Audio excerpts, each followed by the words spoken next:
अपना चैप्टर है units and measurement. तो सबसे पहले तो मैं आप लोगों को, अगर प्यारे बच्चों, फिजिक्स के बारे में एक अच्छी बात बताऊं, तो जैसे बायो में चीज़ों को आपको क्या करना पड़ता है, वहाँ पे डिस्क्राइब करना पड़ता है। और फिजिक्स के बारे में एक बात बोलते हैं कि फिजिक्स एग्जैक्ट साइंस है। एग्जैक्ट साइंस क्यों है? क्योंकि फिजिक्स में जो कुछ भी आप पढ़ते हो ना बच्चों, उसके साथ एक वर्ड अटैच होता है, और वो है अटैच मेजरमेंट। तो इस मेजरमेंट की वजह से फिजिक्स को एग्जैक्ट साइंस बोलते हैं। फिर बात करेंगे मेजरमेंट क्यों है। फर्स्ट पैराग्राफ में जो समझाने की कोशिश की गई है कि why physics is called exact science. Physics को एग्जैक्ट साइंस क्यों बोला जाता है? क्योंकि गुड मॉर्निंग सर। हाँ बच्चे, गुड मॉर्निंग। फिजिक्स में क्योंकि आप जो कुछ भी पढ़ोगे ना, उसके साथ क्या अटैच मिलेगा आपको? मेजरमेंट। और इस मेजरमेंट के कारण ही फिर क्या है आपके पास है, ये एग्जैक्ट साइंस कहलाती है। फिर बात आई कि भाई नीड फॉर मेजरमेंट की क्वांटिटीज को मेजर ही क्यों करते हैं। तो बच्चों देखो, जब तक आप किसी क्वांटिटी को मेजर नहीं करोगे तो you are not in a situation, आप अपनी सिचुएशन को बेटर और कंप्लीट वे में एक्सप्लेन नहीं कर सकते हो। अब मैं किसी भी शॉपकीपर के पास जाके बोल दूं उसको कि भी मुझे मान लो कुछ मैंगो चाहिए, वो कह दे भाई कितने, मैं कहूँ कुछ मैंगो दे दे, तो जब तक मैं एग्जैक्ट अमाउंट उसको नहीं बोलूंगा तो वो स्टैंडर्ड क्वांटिटी तो नहीं दे सकता है ना। अब ऐसे ही मान लो किसी टैक्सी वाले के पास जाते हैं, और टैक्सी वाला बिना फेयर बताए कहे कि भाई ठीक है आप चलें, कुछ पैसे ले लेंगे। एग्जैक्ट अमाउंट जब तक नहीं बताएगा तो हम उसको, मतलब फिर वही होगा ना, अपनी सिचुएशन को क्लियर नहीं कर सकते, अनसेटिस्फैक्ट्री सी चीजें हो जाती हैं फिर। तो मेजरमेंट ना होना अपने आप में एक इनकम्प्लीट चीज है। तो अगर आपको किसी भी चीज के बारे में सारी जानकारी चाहिए तो उसका मेजरमेंट होना जरूरी है। फिजिकल सिचुएशन में you always need to measure some physical quantities to express your situation in a better and complete way। मैं उम्मीद करता हूँ कि आपको दूसरी बात भी समझ आई होगी कि मेजरमेंट की जरूरत क्यों होती है। Physics without measurement is incomplete. बिना मेजरमेंट के फिजिक्स क्या है? Incomplete. In fact the greatness of physics lie in measuring everything, anything, and if need arise, even nothing। मतलब इसने यही बात यहाँ पे हमारे पास बोली है कि भाई फिजिक्स जो इतने अच्छा है वो सिर्फ और सिर्फ इसी की वजह से है। अगर आपको उसे मेजर करने की जरूरत ही नहीं है तो वो कुछ भी है ही नहीं। लॉर्ड कैल्विन की एक स्टेटमेंट भी है, चाहो तो पढ़ लियो, ना तो कोई बड़ी बात नहीं है। लास्ट में इसको समेटना भी चाहे इन्होंने, 10 in physical situations you always need to measure some physical quantities to express your situation in better and complete way। तो ये है उस प्रश्न का जवाब जो ऊपर आपसे पूछा गया था कि नीड फॉर मेजरमेंट, की मेजरमेंट की जरूरत क्या है। फर्स्ट स्लाइड में प्यारे बच्चों मैंने दो बात समझाने की कोशिश की है। सबसे पहली बात, why physics is called exact science. Physics को एग्जैक्ट साइंस क्यों कहा है? यहाँ चीज़ों को एक्सप्लोर करते हो, आप उनको एनालाइज करते हो और फैक्ट्स को एक प्रॉपर प्रोस्पेक्टिव में डालते हो। तो उसने कहा कि इसमें सबके पीछे एक चीज़ है, दैट इज मेजरमेंट। दूसरी बात की भी, मेजरमेंट फिजिकल क्वांटिटीज की क्यों की जाती है? अगर मेजरमेंट ना हो तो फिजिक्स इनकम्प्लीट है। फिजिक्स एक अच्छा सब्जेक्ट, ग्रेटनेस ऑफ फिजिक्स इसी मेजरमेंट में ही लाई करता है। किसी भी अपनी सिचुएशन को एक्सप्रेस करना हो बेटर और कंप्लीट तरीके से तो आपको मेजरमेंट करना ही पड़ेगा। अब हम बात करने जा रहे हैं कि ये मेजरमेंट होता क्या है, क्यों मापते हैं, फिजिक्स क्यों एग्जैक्ट साइंस से, दो बातें तो क्लियर होगी। अब बात आती है कि what do you mean by this measurement. सब्जी वाले के पास ही चले गए बच्चों, मैं मेजरमेंट समझाने की कोशिश करता हूँ और आप सब्जी वाले को जाके बोल देते हो कि भी मुझे 2 kg पोटैटो चाहिए, या मुझे 1 kg मैंगो चाहिए, तो फिर वो सब्जी वाला क्या करता है, उसके पास जो तराजू है उसमें मान लो आपने 2 किलो के लिए बोला, तो वो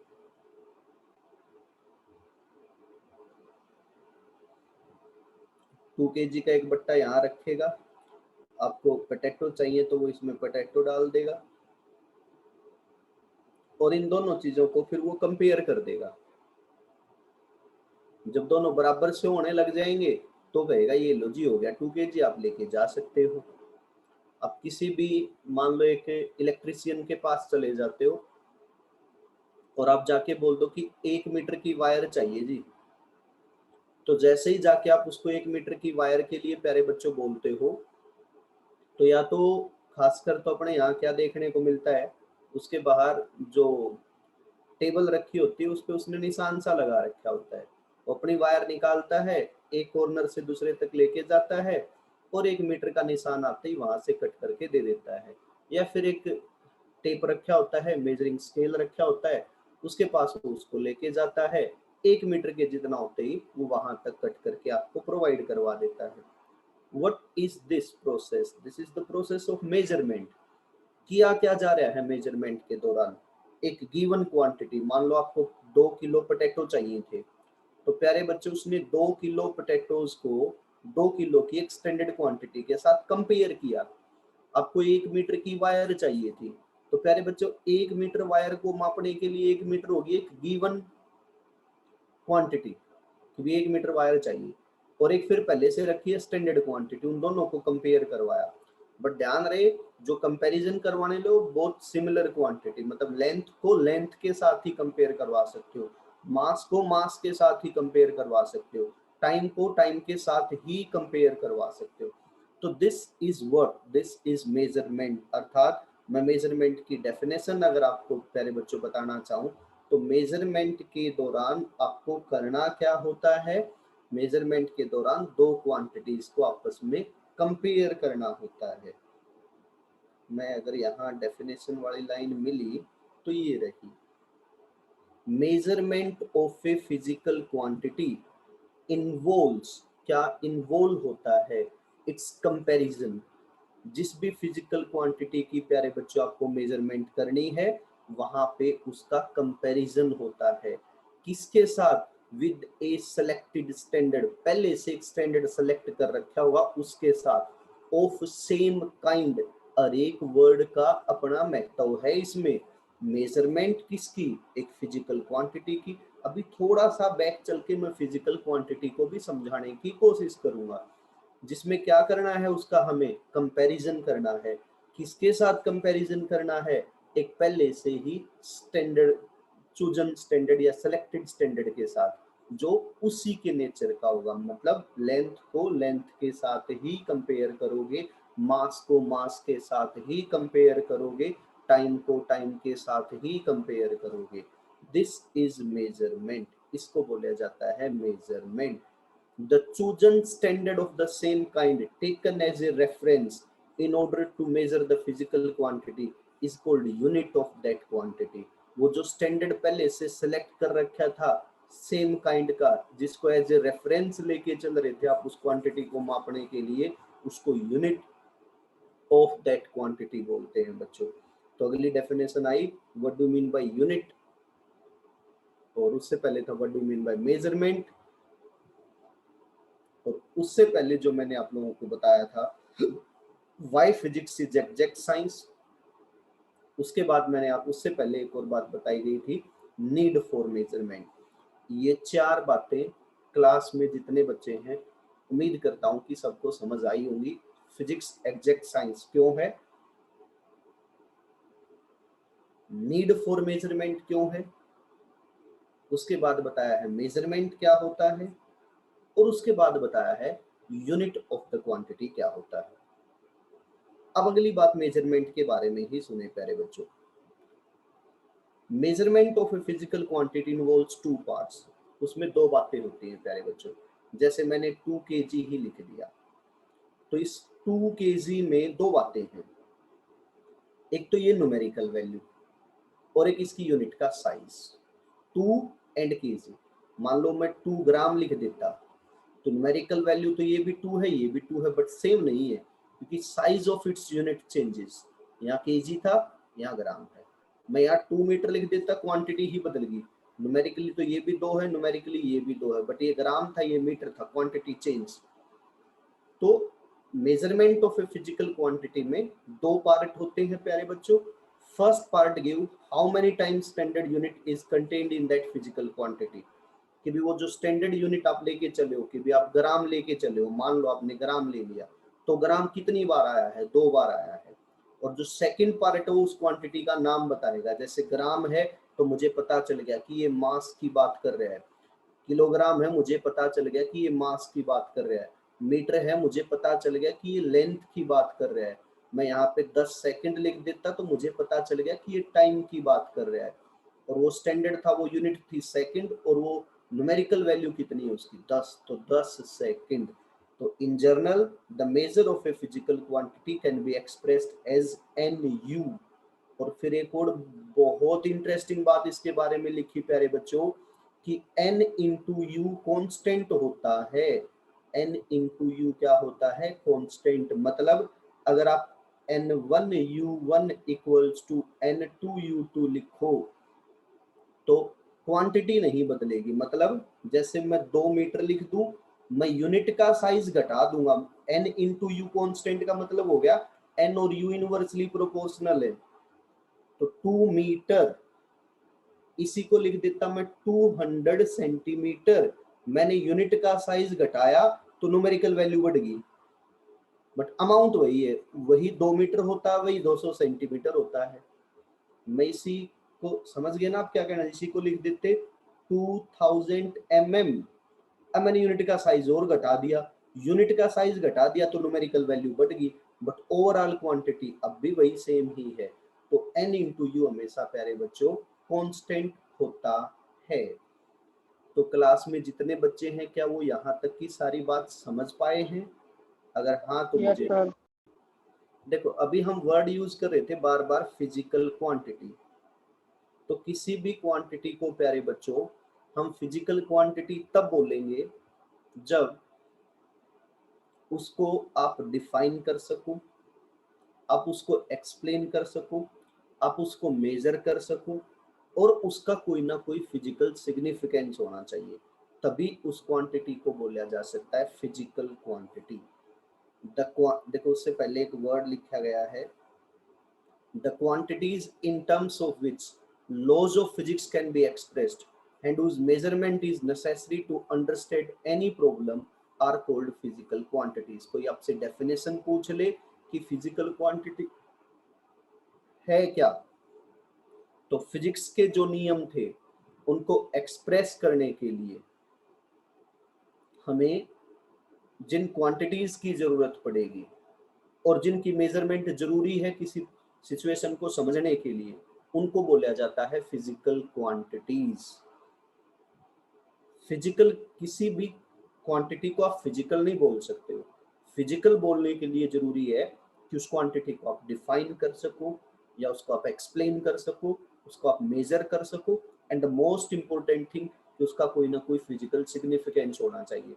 जैसे मैं एक बात कर लेता हूँ, गॉड की बात कर लेते हैं। गॉड को एक्सप्लेन तो कर ही दोगे, कुछ मेजर भी कर लेते होंगे, बट कभी कोई फिजिकल सिग्निफिकेंस तो नहीं रहा होगा कि भाई अभी नवरात्रे थे, आज रामनवमी थी, आपने कल फास्ट रखा हो तो श्री राम जी खुद आपके पास आके बैठ गए हो कि this is the physical significance. Fear है, फियर को आप डिफाइन तो कर दोगे, एक्सप्लेन भी कर दोगे, बट मेजर तो नहीं कर सकते हो ना। सिर्फ इतना बता सकते हो कि ज्यादा डर लग रहा है कि कम डर लग रहा है। जब तक डेट शीट आई थी और ये लग रहा था कि पेपर होंगे, तब डर थोड़ा सा ज्यादा था, फिर पता चला कि पेपर होने ही नहीं है तो डर नाम की चीज ही गायब होगी। तो डर को मेजर नहीं किया जा सकता, आप उसको डिफाइन कर सकते हो कि क्यों है, एक्सप्लेन कर सकते हो, बट मेजर नहीं किया जा सकता है। ऐसे ही प्यारे बच्चों, मतलब जितनी भी इमोशनल फीलिंग्स हैं, लव है, हेट है, फियर है, कोई फोबिया है, these are not the physical quantities. God है, मतलब इनका कोई फिजिकल सिग्निफिकेंस नहीं होता है।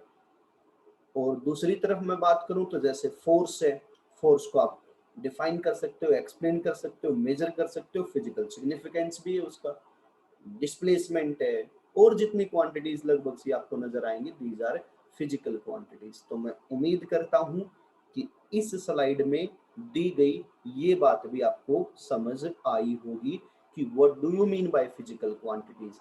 ऐसी क्वांटिटीज जिनकी टर्म्स में हम लॉज ऑफ फिजिक्स को एक्सप्रेस करते हैं और अपनी प्रॉब्लम को समझने के लिए उसकी मेजरमेंट जरूरी है, that is called physical quantity. उसको हम फिजिकल क्वांटिटी बोलते हैं। In general, a physical quantity is one which can be defined or can be explained or measured and has, इसके साथ स्पेशली लिखा है कि उसका फिजिकल सिग्निफिकेंस होना जरूरी है। फिर आया फोर्स, फोर्स एक फिजिकल क्वांटिटी है। गॉड फिजिकल क्वांटिटी नहीं है, उसको कुछ रिलीजियस बुक एक्सप्लेन कर सकती हैं, मेजर कर सकती हैं, डिफाइन कर सकती हैं, बट उसका कोई फिजिकल सिग्निफिकेंस नहीं है। कभी किसी मंगलवार को हनुमान जी आपकी बाइक स्कूटी साइकिल के आगे साथ आके नहीं बैठे हैं, कोई फिजिकल सिग्निफिकेंस नहीं है। गोस्ट भूत है, भूत सिर्फ बहका भूत होता है, कभी आपके पास आके नहीं बैठा होगा, आप उसको डिफाइन कर सकते हो, एक्सप्लेन कर सकते हो, बट कभी भी उसका कोई फिजिकल सिग्निफिकेंस नहीं देखा होगा।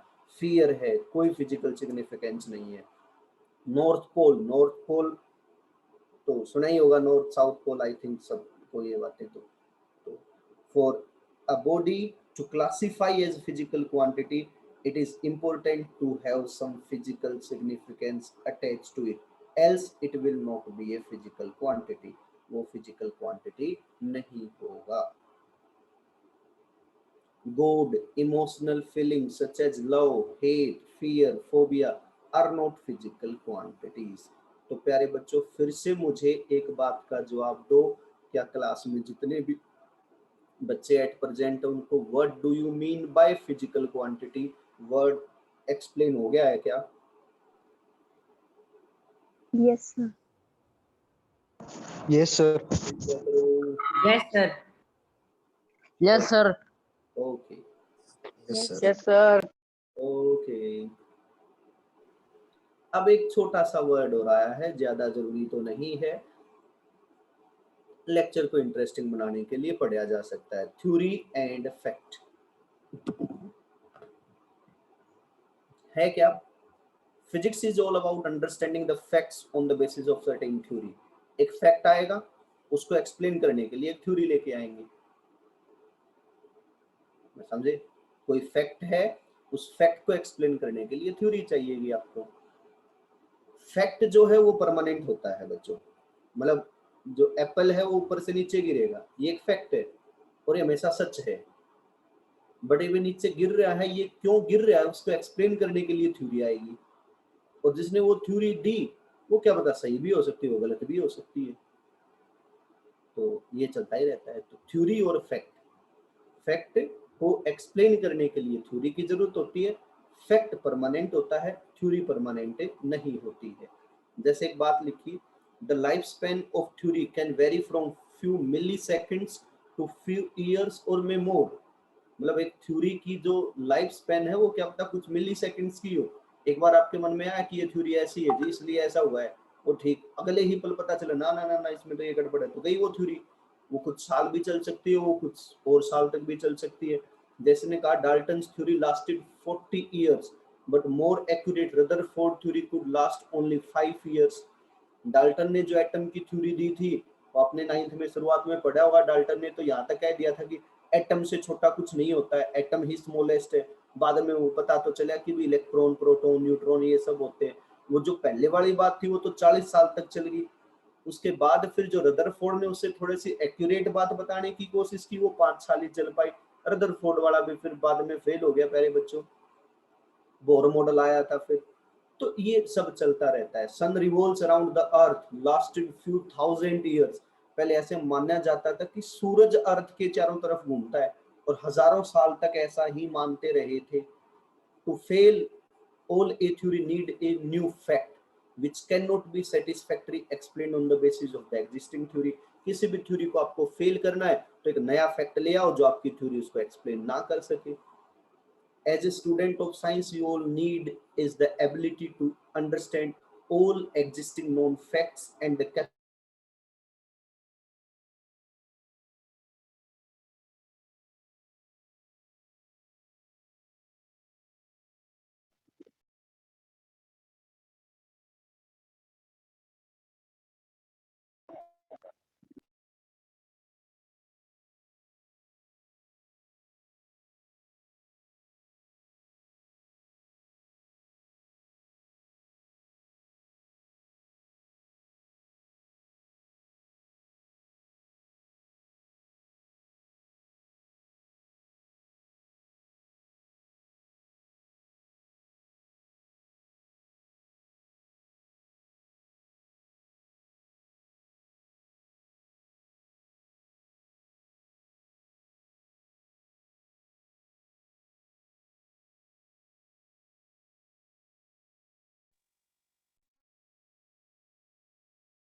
सर आपकी आवाज नहीं आ रही।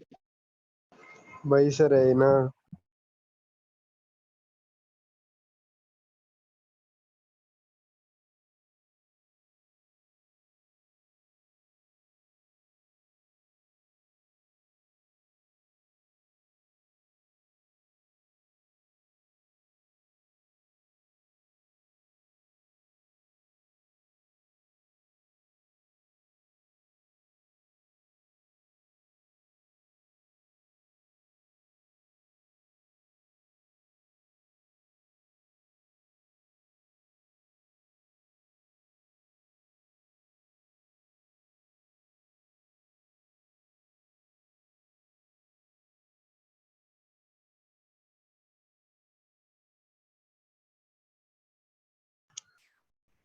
लीव कर दो फिर क्लास में।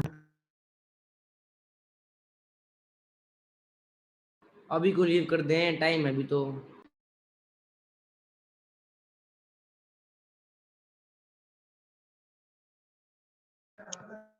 बजे होती है क्लास?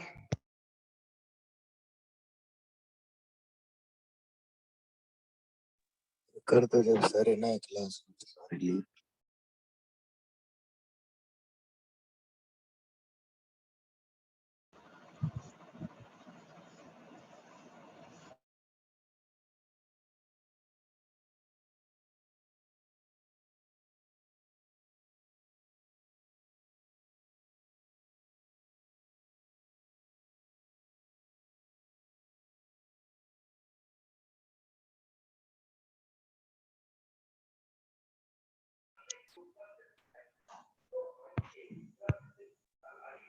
जो आवाज आई मेरी अब? Yes sir. Yes yes sir. Sir. एक मिनट यस सर। नेटवर्क गई सर।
कि भी Einstein did it, you can do it.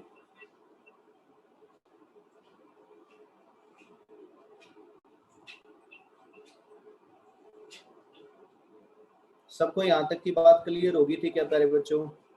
Yes sir. Yes sir. Okay, अब आइए अगले पॉइंट पे। अगली बात आई अपने पास फंडामेंटल यूनिट्स। हम 3 बातें सीखेंगे अब। हमने सीखा क्या है अब तक? सबसे पहली बात सीखी थी बच्चों, अभी रिसेंट से टॉपिक में, ताकि मैं जोड़ता रहूं, आपको नींद ना आए, कि फिजिक्स इज एग्जैक्ट साइंस। पहली बात जो सीखी। दूसरी बात सीखी नीड फॉर मेजरमेंट।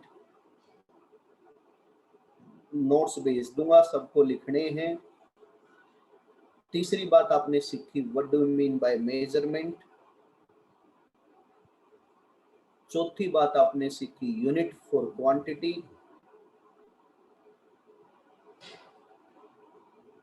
अगली बात प्यारे बच्चे आपने सीखी, जो यूनिट फॉर क्वांटिटी के बाद आई थी, पार्ट्स ऑफ यूनिट या पार्ट्स फॉर मेजरमेंट। उसमें बताया था कि 2 पार्ट होते हैं, एन एंड यू। अभी आप सीखोगे टाइप्स ऑफ यूनिट। इससे पहले बीच में बात बताई थी कि what do you mean by physical quantity, कि फिजिकल क्वांटिटी क्या होता है। फिर बीच में एक छोटी सी बात बताई थी थ्योरी एंड फैक्ट, थ्योरी क्या होता है और फैक्ट क्या होता है। और फिर लास्ट में सबको एक मैंने मंत्र दिया था साइंटिस्ट बनने का, कि साइंटिस्ट कैसे बन सकते हो, जिसको आपको सबको अपने रूम में चिपकाना है। चाहे वो डॉक्टर बनने की सोच रहे हो, इंजीनियर बनने की सोच रहे हो, साइंटिफिक सोच सबके पास होनी चाहिए। अब हम नेक्स्ट वर्ड की तरफ बढ़ते हैं प्यारे बच्चों, दैट इज फंडामेंटल यूनिट्स। तो फंडामेंटल यूनिट्स से पहले तो बता दूं कि क्वांटिटीज होती हैं दो टाइप की, तीन टाइप की, फंडामेंटल या basic quantities, then derived quantities, then supplementary quantities. There are three type of quantities based on the measurement. हम आगे भी पढ़ेंगे तीन टाइप की क्वांटिटी, स्केलर आएंगी, वेक्टर आएंगी, टेंसर आएंगी, but depending upon the measurement there are three type of quantities. The one is fundamental or base, the second one is derived, and the third one is supplementary. तो पहले प्यारे बच्चों हम बात करने जा रहे हैं फंडामेंटल के बारे में। फॉर मेज there are numerous physical quantities in physics. For measuring these quantities, if separate unit is defined for each of them, it will quite difficult to remember all of them. बात इसने कहना चाहा कि भी फिजिक्स में बहुत सारी क्वांटिटीज हैं, उन सारी क्वांटिटीज को मापने के लिए अगर सबके लिए अलग अलग यूनिट लगाने चल गए तो बहुत बड़ी समस्या आ जाएगी। To ease the pressure of such quantities has been classified into fundamental, derived and supplementary quantities. तो इसलिए हमने quantities की तीन कैटेगरी रख ली। The one is fundamental quantities, another one derived quantities, and the last one is supplementary quantities.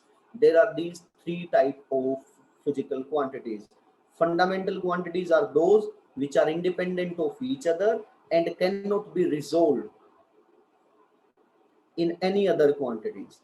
ये fundamental quantity जो एक दूसरे के इंडिपेंडेंट हैं, जिनको आप और फर्दर क्वांटिटीज में नहीं तोड़ सकते हो, उनको बोल देते हैं फंडामेंटल क्वांटिटीज। साथ आएंगे, अभी नाम आएंगे आपके। इनको ही बेस क्वांटिटी भी बोल देते हैं। इनके लिए जो यूनिट यूज की जाती है उनको फंडामेंटल यूनिट्स बोल देते हैं। पहली बात यहाँ बताने की कोशिश की बच्चों की, फिजिक्स में बहुत सारी क्वांटिटीज हैं। इतनी क्वांटिटीज के लिए हर एक के लिए अलग अलग यूनिट रखें तो एक प्रेशर वाली बात हो जाती है कि इतनी चीजें कैसे याद रखें। तो तीन कैटेगरी में बांट दिया, फंडामेंटल, ड्राइव्ड एंड सप्लीमेंट्री।